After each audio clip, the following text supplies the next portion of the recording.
मोह सकल व्याधिन कर मूला। गाली सुन लिया फिर भी वही बेटा बहुत प्यारा है। ये है मोह है, ये प्रेम नहीं है, ये मोह है। इसी को मोह कहते हैं। स्वामी विवेकानंद ने कहा है इसको प्रेम नहीं कहते हैं, ये मोह है। कि लाभ दे, जूता दे, गाली दे, लेकिन हम सोचते हैं इसी में सुख है।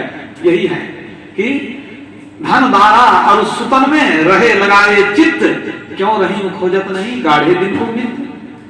संसार में इस तरह इतना प्रेम प्रभु से इसका एक अंश भी नहीं, तो जीवन में सुख कहां से पाएंगे। तो यही वो है कि हम इतना आसक्त हैं कि मन वहां से हटता नहीं है, हमेशा मन वहीं लगा रहता है। एक पूरा व्यक्ति जो शरीर छोड़कर जाने वाला है, अब शरीर बहुत कमजोर हो गया है, बेकार हो गया है, फिर भी उसको वैराग्य नहीं होता, प्रभु की तरफ झुकाव नहीं होता है। फिर भी वो खोजता है कि हमारा वो पोता कब आएगा, पोता से दर्श भेंट करेंगे, उससे पढ़ने में भेज गया, बहुत दिन हो गया। हमारी जो है बेटी गई है, इतना दिन हो गया कभी देखे नहीं उसको, उसी में मन लगा है। तो उस राजा ने क्या कहा कि शरीर जर्जर हो गया है लेकिन मोह नहीं छूटता है। सो प्रगट तनु जर जर जरा वस, बुढ़ापा से शरीर बेकार हो गया। व्याधि सूल सतावई सिर कंप, इंद्रिय शक्ति प्रतिहत, सिर कांपने लगा, इंद्रियां बेकार हो गई। सिर कंप इंद्रिय शक्ति प्रतिहत, वचन का गुण भावई। गृहपालहु से अति निरादर, खान पान न पावई। ऐसे हूं दशा न विराग तह, तृष्णा तरंग बढ़ावई। फिर भी तृष्णा का तरंग हृदय में उठते रहता है, ये खाएंगे वो खाएंगे, यहाँ जाएंगे उससे मिलेंगे, संसार में ही मन घूमता रहता है। यही है मोह। इस मोह से कैसे निकलेंगे? सारे दुखों की जननी यही है। मैंने कहा ना, मोह सकल व्याधि कर मूला। अभी वही पाठ हुआ कि मोह सारे दुखों की जननी है और सारे लोग मोह में सोए हुए। मोह निशा सब सो निहारा। तो मोह का नाश कैसे होगा? इसके लिए क्या करेंगे? तो सबसे पहला तरीका है, एक बार में पूरा मोह नाश नहीं होगा। आपको क्या सब करना होगा? सत्संग में आएंगे तो पहला चरण थोड़ा मोह का नाश होगा, गुरु की कृपा मिल जाएगी थोड़ा और नाश होगा, और जब साधना करने लग जाएंगे तो दृष्टियों के द्वारा समझिए कि मोह का बहुत हद तक नाश होता है, और अंदर चले गए तो धीरे धीरे मोह समाप्त हो जाएगा। तो सबसे पहले मोह को कहां समाप्त करेंगे? साधु भाई ने कहा जब जागे तब ही भला। मोह की नींद में सोए हुए हैं ना, मोह के नींद में सोए हुए हैं। तो सजवाई कहती है जब जागे तब ही भला, मोह निंद सो जाग। साधु की संगत मिले सहजो ऊंचे भाग। साधु संतों की संगति मिल जाए तो मोह से जगने का प्रयास करो, थोड़ा समय निकालो। जो तुम संसार के बंधनों में पड़े हुए उससे समय निकाल करके प्रभु में लगा। जगने का मतलब क्या है? जगने का क्या मतलब है? जगने का मतलब है दरिया सोया सकल जग, जागा ना ही कोई। जागा में जागा जो ही जागा कहिए सोए। आंख खोल के जगे और दोबारा भक्ति में लग गए तो दो बार जगना पड़ता है। एक बार आंख खोल के जगेंगे, दोबारा भक्ति में लगेंगे। जागा में जागा सोई, जागा कहिए सोई। जो दो बार जगता है वही जगा हुआ है, ईश्वर की तरफ लग गया वो जगा हुआ है। ये तो दरिया साहब मारवाड़ी थे, दरिया साहब बिहारी भी हुए। उन्होंने कहा माया मुख जागे, मन माया मुख जागे सब है, सो सुता कर जान। दरिया जागे ब्रह्म ऋषि सो जागा परमान। जो ब्रह्म की तरफ जिसकी चित्तवृत्ति लग गई वो जगना शुरू कर दिया। तो ब्रह्म की तरफ कैसे चित्तवृत्ति लगेगी? हम लोग तो बाहर में पूजा पाठ करते हैं, सोचते हैं इसी से हमारा मोह समाप्त हो जाएगा। बाहर का जो क्रिया, देखिए बाहर की क्रिया से मोह नाश नहीं होता। तुलसीदास ने कहा माधव मोह फांस क्यों टूटे, बाहर कोटि उपाय करिए अभ्यंतर ग्रंथि न छूटे। माधव मोह फांस क्यों टूटे? उदाहरण देके समझाते हैं। तरु कोटर मह बस विहंग, पेड़ के छेद में क्रिया है। तरु कोटर मह बस विहंग, तरु काटे मरे न जैसे। साधन करिए विचारहीन मन शुद्ध हो नहीं तैसे। जैसे पेड़ के छेद में चिड़िया है, पेड़ को काट देंगे तो चिड़िया उड़ जाएगी, उसका क्या मिलेगा? कुछ नहीं होगा। उसी तरह साधन करिए विचारहीन, बिना सोचे विचारे कुछ कुछ भक्ति करते हैं, मन शुद्ध हो नहीं तैसे। उसी तरह ये कुछ कुछ जो करते हैं तो मन को कोई प्रभाव ही नहीं पड़ता। पेड़ को काट दिए, चिड़िया को कोई प्रभाव नहीं, चिड़िया उड़ गई। उसी तरह बाहर में पूजा पाठ करते हैं, मन उड़ते रहता है, मन नहीं पकड़ा जाए बहादुर जवान है। फिर दूसरा आदमी कहते हैं अंतर मलिन विषय रस अति, तन पावन करिए पखारे। मरई न उरग अनेक जतन, बल्मीक विविध विधि मारे। कहते हैं ये तो तरु कोटर एक उदाहरण हो गया। दूसरा उदाहरण देते हैं सांप का और बिल का। अंतर मलिन विषय रस अति, हमारा मन अंदर में विषय से बड़ा गंदा हो गया। अब तन पापन करिए पखारे, बाहर करते हैं, बाहर के पूजा पाठ में शरीर को खूब धोते हैं, मलमल के नहाते हैं, तो उससे फर्क क्यों नहीं पड़ता? कहते हैं कि जैसे मन सांप जो है बिल में घुस गया और हम मिट्टी को लाठी से पीटते रहेंगे तो उससे सांप का कोई हानि नहीं होगा, सांप के ऊपर कोई असर नहीं होगा। मरई न उड़ग मन सांप नहीं मरता है, वह अनेक जतन कितना भी पीटेंगे, बल्मीक मारे, बल्मीक मिट्टी को पीटते रहिए, सांप बिल में है, कुछ असर पड़ा नहीं। यही मतलब है अंदर में मन है, बाहर में धोते हैं, मन को असर पड़ा नहीं। तो माधव मोह फांस क्यों टूटे? ये जो बाहर में जो हम तीर्थों में नहा लिए, पूजा पाठ कर लिए, इससे मन को कोई फर्क नहीं पड़ता है। इसलिए कहते हैं इस तरह से मोह का बंधन नहीं टूटने वाला है। तुलसीदास जी ने कह दिया, तो मोह कैसे टूटेगा? तो वही तुलसीदास जी उपाय बताते हैं। एक बार तो सजो भाई ने कहा कि जब जागे तभी भला मोह नींद सो जात, और साधु की संगत मिले सहजो ऊंचे भाग से साधु संतों की संगति मिल जाए तो मोह को धीरे धीरे त्यागो। अब फिर इसी बात की पुष्टि तुलसीदास जी कहते हैं, बिनु सत्संग न हरि कथा, तेहि बिनु मोह न भाग, मोह गए बिनु राम पद, होहि न दृढ़ अनुराग। बिनु सत्संग न हरि कथा, बिना सत्संग के हरि कथा नहीं सुनेंगे तब तक हमारे मोह का नाश नहीं होगा। अब मोह का नाश नहीं हुआ तो प्रभु पद में अनुराग नहीं होगा। तो यहाँ सत्संग की बात आई, सजवाई कहती है साधु के संग में जाओ तो मोह को त्यागो। यहाँ कहते हैं सत्संग से मोह का त्याग होगा, ये थोड़ा होगा, सत्संग से थोड़ा होगा। इसके बाद आगे का मोह कैसे त्याग होगा? आगे के लिए फिर हमको गुरु धारण करना पड़ेगा।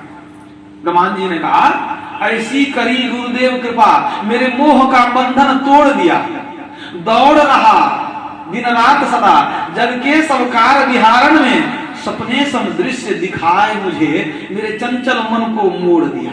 जो हम संसार के भोगों में था मन, पत्नी परिवार, उसी में दिन रात लगा था, तो कहते हैं चंचल मन को मोड़ दिया। ऐसी करी गुरुदेव कृपा, मेरे मोह का बंधन तोड़ दिया।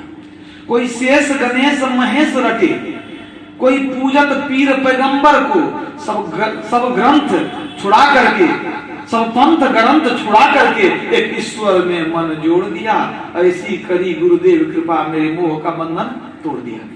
तो यहाँ ब्रह्मानंद स्वामी कहते हैं कि थोड़ा सत्संग से मोह टूटा, उसके बाद गुरु जो है सो मोह का बंधन को तोड़े। अब इसी की पुष्टि तुलसीदास जी करते हैं, बंदो गुरु पद कंज, कृपा सिंधु नर रूप हरि, महामोह तम पुंज, जासु वचन रवि कर निकल। गुरु का जो वचन है मोह रूपी अंधकार राशि को नाश करने के लिए सूर्य के किरण के समान है।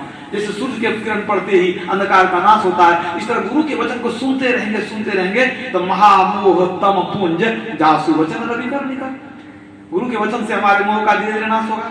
तो ब्रह्मा स्वामी कहते हैं कि गुरु के वचन से और मोह का नाश होता है। तुलसीदास पुष्टि कर दिए, और इस बात की पुष्टि राहा स्वामी साहब ने भी किया। उन्होंने कहा, क्या हिंदू, क्या मुसलमान, क्या ईसाई जैन, गुरु भक्ति पूर्ण बिना कोई न पावे चैन। इसलिए गुरु भक्ति दृढ़ कर करो, मजबूती से गुरु भक्ति दृढ़ कर करो, पीछे आन उपाय, अब बिन गुरु भक्ति मोह जग कभी न काटा जाए। बिना गुरु भक्ति किए मोह जग कभी न काटा जाए। मोटे बंधन जगत के गुरु भक्ति ते काट, झीने बंधन चित्त के कटे नाम प्रताप। मोटा बंधन गुरु काटेंगे और तब भी बच जाएगा अंदर का बंधन। तो झीना जो बंधन होगा कटे नाम प्रताप, जब अंदर में प्रकाश होगा, शब्द होगा, तब वो भी बंधन हमारा अंदर का झीना बंधन खत्म होगा। तो मोटा बंधन गुरु काटेंगे, इसलिए गुरु के बिना तो बंधन कटने वाला नहीं है। और जब मोटा बंधन कट जाएगा तब अंदर का बंधन बच गया। क्या? अंधकार का शब्द का बंधन, इसको पार करना है तो ये गुरु कृपा मिलेगी। तब क्या होगा? दीक्षा हम उनसे लेंगे, ध्यान करेंगे, विशेष कृपा होगी तो ध्यान करते करते उस बंधन को हम धीरे धीरे काटेंगे, और तब जाकर के जब अंदर में प्रकाश मिल गया तो मोह का बंधन पूर्णतः नाश होगा। उसके लिए तुलसीदास ने फिर कहा क्या? राम भगति चिंतामणि सुंदर, बसई गरुड़ जाके उर अंतर, परम प्रकाश रूप दिन राती, नहीं कछु चाहिए दिया घृत बाती। परम प्रकाश रूप दिन राती, तब क्या होगा? मोह दरिद्र निकट नहीं आवा, लोभ बात नहीं ताही बुझावा। मोह दरिद्र निकट नहीं आवा, मोह मोह जो है वो क्या है? दरिद्रता है, जो कि प्रकाश जिसके हृदय में हो गया उसके नजदीक मोह आने वाला नहीं है। तो मोह वहां जाकर के जब प्रकाश में गए तो मोह समाप्त हुआ। तो हमारे दुख का कारण मोह है। अब मोह के नाश के लिए सत्संग करेंगे, गुरु के शरण में जाएंगे और ध्यान करेंगे, तब मोह का बंधन समाप्त होगा। मोह समाप्त हो गया तो कुछ बचा ही नहीं। मोह समाप्त हो गया तो क्या बचा? कुछ नहीं। मोह के बिना मनुष्य जो है आत्मदर्शन कर लेता है, प्रभु पद में प्रतिष्ठित हो जाता है, मोक्ष पद में चला जाता है वो। तो शुरुआत कहां से होगी? तो सत्संग से। सत्संग में आकर के हम लोग ज्ञान लेते हैं। अब मोह का अर्थ है अज्ञानता। अगर ज्ञान हो जाएगा तो अज्ञानता धीरे धीरे समाप्त होगी ना। और वही बात है। तो जाने बिनु नहीं होय प्रतीति, बिन प्रतीति होय नहीं प्रीति, प्रीति बिना नहीं भगत ग्रहाई, जिमी खगै जल पे चिकनाई। जाने बिनु नहीं होय प्रतीति। किसी से प्रेम कब होता है? जब उसके गुण को जानते हैं। किसी से घृणा कब होती है? जब उसके दुर्गुण को जानते हैं। तो प्रभु से चाहते हैं खूब प्रेम हो। तो कैसे प्रेम होगा? पहले हम उनके गुण के बारे में सुनेंगे, जानेंगे। तो जानेंगे तो विश्वास होगा। नहीं, प्रभु बहुत शक्तिशाली है, हमारे परम पिता है वो। विश्वास होगा तो पहले जानेंगे तब विश्वास होगा, विश्वास होगा तो प्रेम होगा, और जब प्रेम होगा तो समर्पण होगा। जब प्रेम हो जाता है व्यक्ति समर्पित हो जाता है। बच्चे को मां से प्रेम है ना तो समर्पित है, पिता से प्रेम है, विश्वास भी है।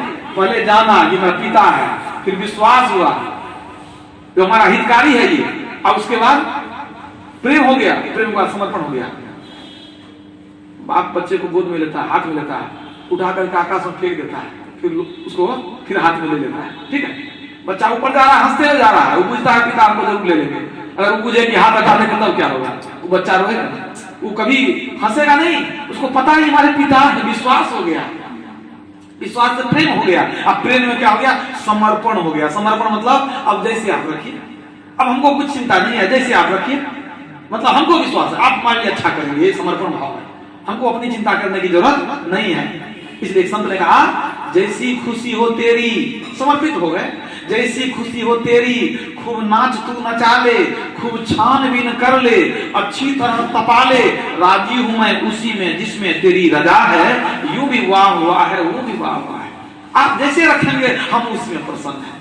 न खुशी अच्छी है न मलाला अच्छा है, जिस हाल में तू रख दे वह हाल अच्छा है। ये समर्पण का भाव है। मतलब जो समर्पित हो जाता है ना, वो उसमें कर्तापन का भाव समाप्त हो जाता है। वो पूछता है जो करते हैं प्रभु करते हैं। कबीर साहब ने कहा ना मैं किया न कर सका, न करने जोग शरीर, जो कुछ किया सो हरि किया, भया कबीर कबीर। आज ये जो कबीर कबीर बन गया कैसे? प्रभु की कृपा से। मैंने कुछ नहीं किया, जो कुछ किया सो तुम किया, मैंने किया नहीं। फिर कबीर साहब कहते हैं जो कुछ किया सो तुम किया, मैंने किया नहीं। कबहू कहूं कि मैं किया तो तुम ही थे मुझ माही। हे प्रभु जो करते हो तुम ही करते हो, मैं नहीं करता हूं। अगर भूल से मुंह से निकल जाए कि मैंने किया तो याद रखिए आप ही मेरे भीतर बैठे कराते हो। कबहू कहूं कि मैं किया तो तुम ही थे मुझ माही, मेरे भीतर में बैठ करके तू ही किया, हम तो कुछ नहीं किए। ये समर्पण का भाव है। तो हम लोग तो गाते हैं कि सब कुछ समर्पण कर गुरु की सेवा करनी चाहिए। समर्पण होता नहीं है। अगर समर्पण ठीक हो जाए, समर्पण में बहुत लंबी यात्रा है ना। मैंने कहा ना पहले सुनेंगे, जानेंगे, सत्संग को सुनेंगे, जानेंगे, प्रभु पर विश्वास होगा, विश्वास होगा तो